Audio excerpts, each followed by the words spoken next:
In this video we are going to discuss what is caustic cracking or embrittlement. What is its cause? Suggest remedy. Caustic embrittlement is a form of intercrystalline or intergranular cracking and occurs when a specific corrodant and sufficient tensile stress exists. Iron consists of ferritic granules bonded by iron carbide, so this gives a scope of the intergranular corrosion. This can be found in water tubes, superheater, reheat tubes, and in stressed components of the water drum. The stress may be due to thermal, bending or residual stress, due to welding. This usually occurs as a localized attack in the combination of sodium hydroxide, some soluble silica and a tensile stress.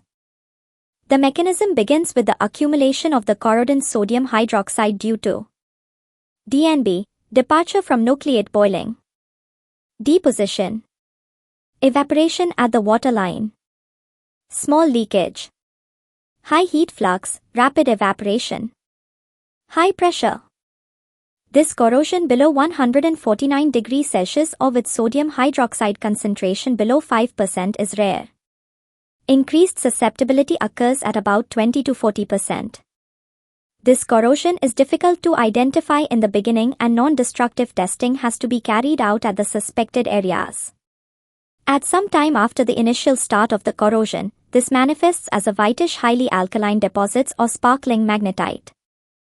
Countermeasures: applying heat treatment process to relieve stresses after fabrication or repairs, welding, etc. Correct and accurate boiler water treatment. Avoid departure from nucleate boiling. Avoid accumulation of the deposits. Prevent leakage of corrodant. Prevent carryover. Use of rifling in the water tubes.